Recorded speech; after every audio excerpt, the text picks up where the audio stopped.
Hi everyone, it's Talk301. When I had my audio problem in episode 1, I honestly didn't expect to have another problem the second time around. And yet here we are. This time, my video stopped recording 10 minutes into episode 2's recording session. The audio has worse noise than ever before. And is pretty much, I can't edit it out, the audio is pretty much unusable. And the game sounds have also not been recorded. So I'm 0 for 3 on episode 2 so far. I have 10 minutes of video, no game sounds, and no usable audio. So here I am again doing post-commentary over the 10 minutes of video that I did get. The one advantage to the one upside is that while I was pondering how I would deal with this train wreck of an episode, I recorded and edited episode 3 and can say that episode is fine. There will be no such problems in episode 3. Well, the game audio is still broken in episode 3, but I have live commentary and video in episode 3, and it's edited and sitting on my computer waiting to be uploaded. So that's fine. This is a one episode off thing. I'm going to post-commentate the 10 minutes of video that I did have, and at the end I will sort of talk you through what I did in the missing 10 minutes of video, and hopefully all that'll just have to do. Okay, starting the video now.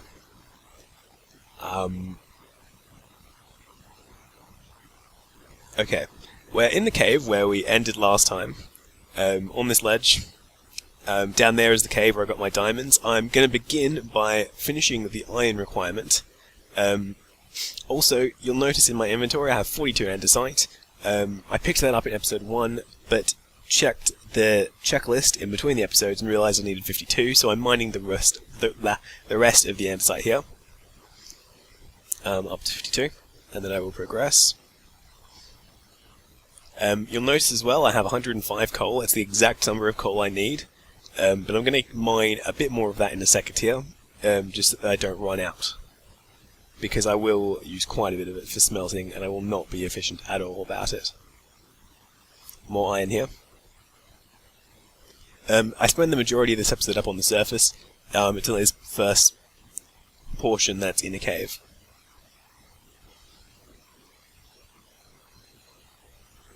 About to head out, I believe. Pick up a bit more iron. I think I'm pretty much at the iron requirement now. Between the anvil and the iron bars and the pistons, you do need quite a bit of iron for this challenge. It's quite an iron-intensive challenge, so... But I think between the first episode and this segment right here, I'm pretty much there. I also need 64 gravel for the checklist, so this is me collecting that now. I get it all from this one vein. It's a pretty big vein. And 64 is less than you might think.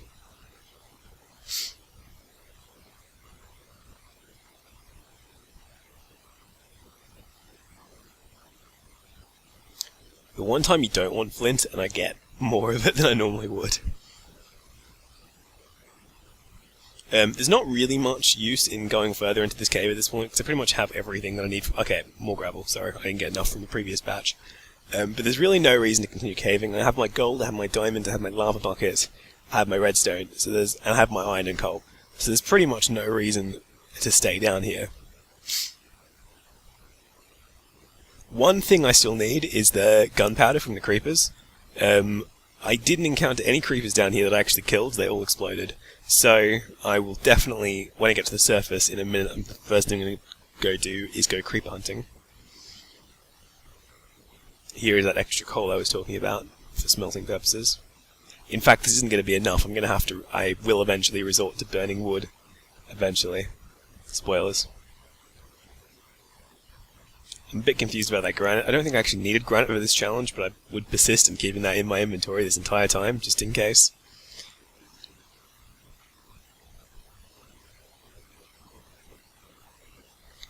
And continuing on. I don't really know why I'm mining this iron. It's pretty much a waste of time at this point. This iron does not benefit me in any way. I've already reached my required amount of iron, but... I think. Maybe I didn't. No, I guess I didn't. I only have 81. I think I'm approaching the correct amount now. It's been a long day. I'm pretty much going straight up to the surface now, as you can see. Torch trick. is an old one, but a good one. One thing I definitely should have done between episodes 1 and 2 is written down the coordinates of the original starter shack, the pre-built MobCave shack, because as you're about to see, I get horrendously lost trying to get back there, and I'm about to waste a bunch of time. I cannot help myself with this coal. It's a disease.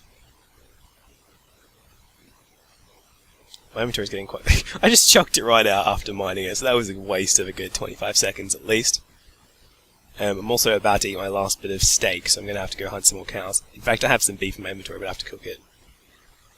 It is night time, and that is going to be a problem for me.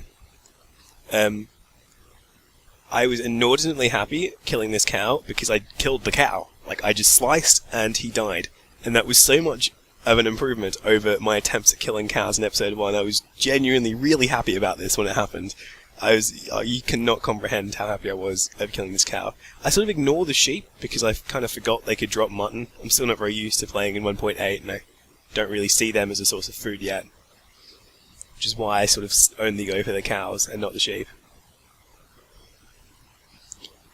Surprisingly mob-free for the second, for being a raining forest at night.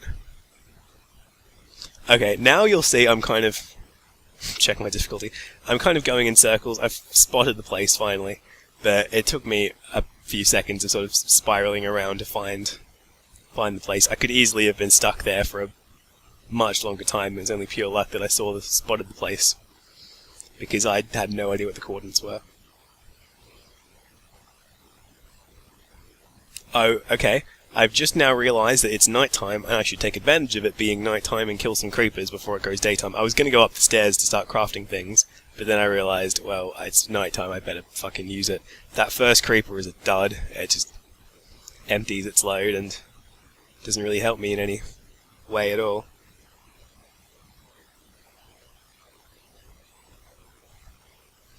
So I decided to head up here because there are less trees and I could possibly hunt mobs in a more open area than down in the forest, where it's much more difficult to spot the things that you need.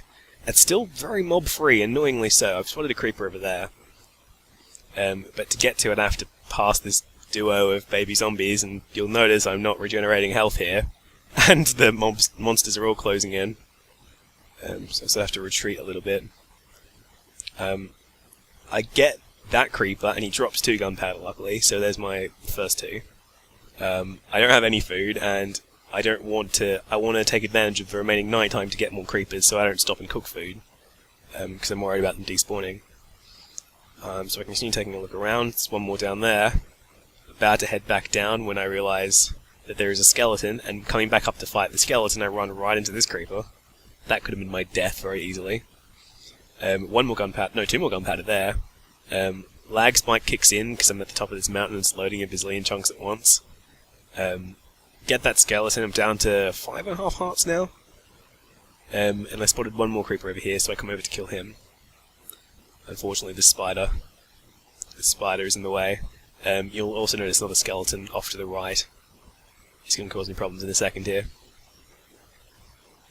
So that's my 5th piece of gunpowder, just then from that creeper, but the skeleton is advancing on me. So I hide behind this tree like a big sissy and wait for him to come to me. This is basically ultra hardcore at this point. Kill him with 1 more heart taken. At this point, I kind of just get the furnace down immediately and start cooking my food, because I'm on 3 hearts and dear god, I'm about to die. So I'm pretty much in full panic mode right now. I'm sort of looking around, making sure mobs aren't going to sneak up on me. Look up to make sure the sky's not going to sneak up on me either. Tricky bastard. And I'm going to start regenerating here in a second. The sense of relief was enormous at this point. Okay, and now I have my 5 gunpowder that I need, that I came out here for, so I'm about to head back to the base to begin crafting my stuff to put in the chest. And I've forgotten. I sort of have some idea where the thing is, but coordinate-wise, but I'm still it still takes me a bit too long to navigate my way there, I think.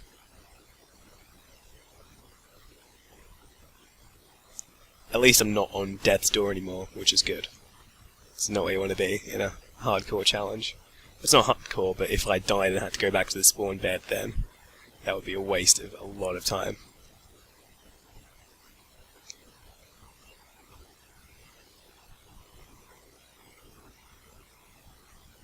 There's the creeper that did not help me in any productive way.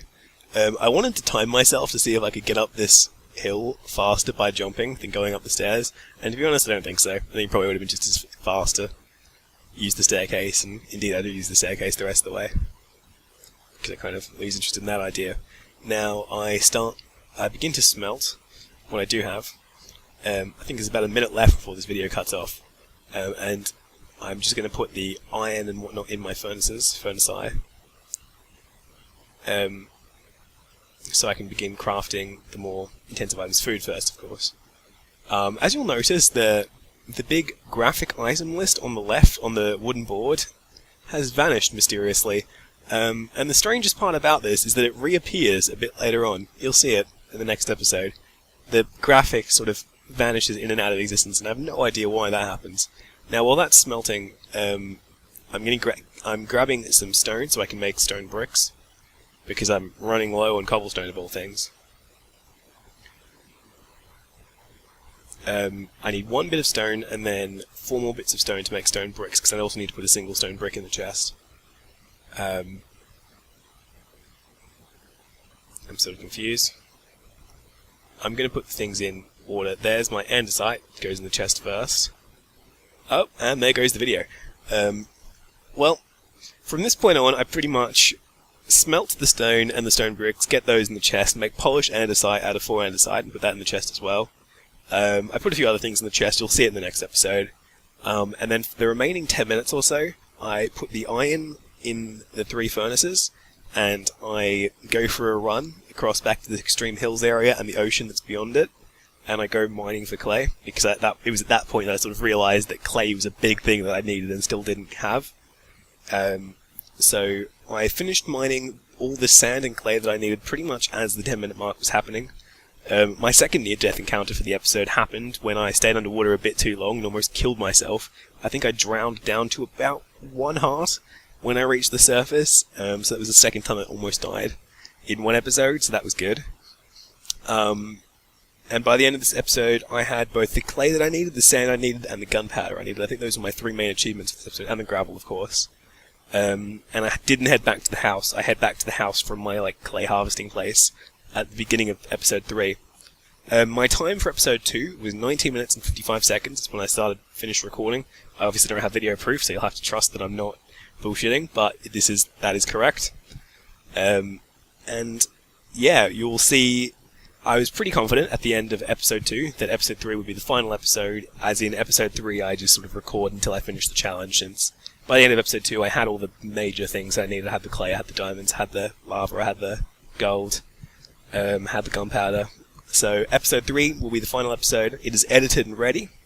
I will probably upload it the day following this one, so I'll probably try and get this one up probably by Wednesday at the latest. And then whenever this one goes up, I'll get episode 3 up the following day to make up for this one being pretty much non-episode. As I said, episode 3 is ready. The video, this one actually has live commentary for the first time in 3 bloody episodes. And it also has video that doesn't cut off after 10 minutes. It doesn't have game sounds, but shit happens. That is sort of the main lesson I've taken away from this whole experience so far. Shit happens. But either way, I hope you enjoyed this mini episode, and I will see you in the final episode, episode 3. Thank you for watching. Goodbye.